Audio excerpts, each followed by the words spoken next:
guys, welcome to my YouTube channel. This is my birth story. Okay, I'm gonna start off with me being 37 weeks pregnant, and that's kind of when they started checking me to see if I'm dilated or have any signs of labor, and I did not. Then 38 weeks came and I still didn't have any. 39, I was approaching 39 and literally still no signs at all of labor. And when they checked me, they said she's still very high up and she's not head down. And I was like, ah, man, I really didn't want to go to 40 weeks. I really wanted to just let it happen natural, like my water break and everything. But dude, I was so big and so tired and swollen. I literally looked like a puffer fish. He let me schedule my labor. There was an opening the next day, so I chose that day because.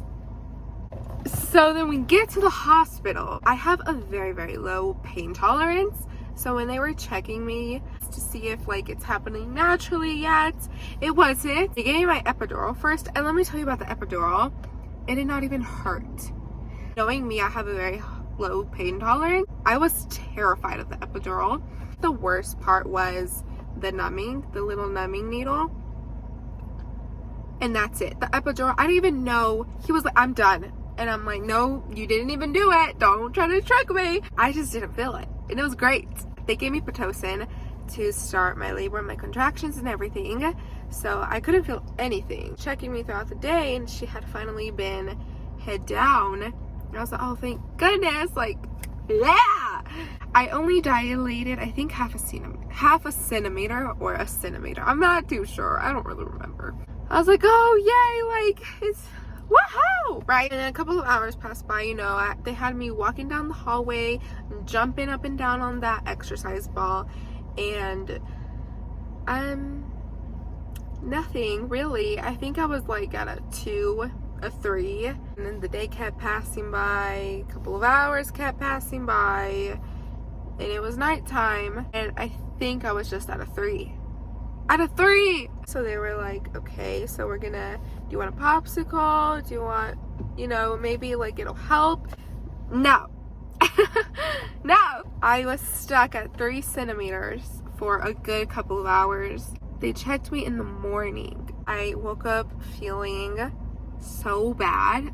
I've never felt, I think, this bad. I ended up having 105 fever, so they come in and they talk to me about options like a C-section, and they're just kind of basically giving me everything they could, and they've hit their limit on Pitocin, and that I have done everything I could to be able to have a natural labor by pushing her out. So they were talking about C-sections, told me if I have a fever for too long, and if I do try pushing her out and she does, come out like that she could risk getting an infection, and she might have to be flown to the NICU over there, because the hospital I was at, they don't have a NICU, or they kind of do, but they said they might not have the machines or anything that she would need, or the medicine, so that they would fly her over there, and I didn't want that.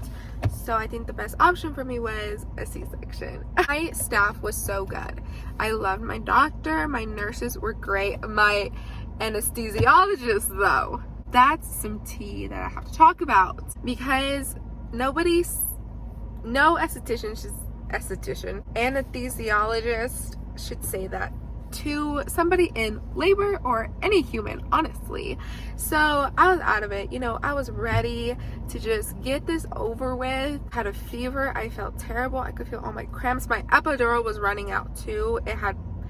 I could start feeling my legs coming back and everything, so I was feeling everything.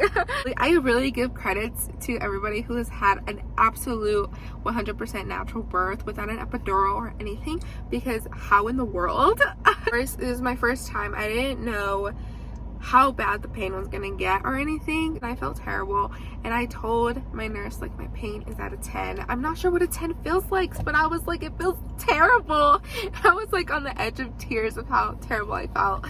So I told her a 10, and he comes in, my anesthesiologist comes in, and he tells me, the nurse told me that your pain level's at a 10, but I'm gonna tell you, you saying that is BS.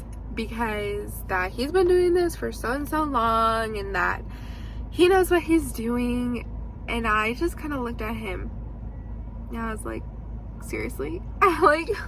I wanted to cry even more. And then he had to be with me during my C-section. I think that's the one thing that sucked about my labor. It kind of ruined it a little bit. But my nurses were there to remind me that I didn't fail, because I did feel like a failure because I didn't want to have a C-section, but they're like, you did what you had to do, that all that matters is that you're okay and that baby's gonna be okay. That is my birth story. All in all, it was kind of a hard one, but it was kind of easy because I had that epidural. I think my advice to you is, I think what I would have changed is I wouldn't have taken that epidural before I even dilated anything, but maybe that's what they had to do to get me to dilate. If you want to hear my recovery C-section story, or I am going to be making videos about like co-parenting, because I do co-parent, healthy co-parenting, communication, anything, first time moms. I'm 21, so I'm a young mom. So if you young moms want a video, just let me know and I will be more than happy to do it. But you're welcome. Bye bye.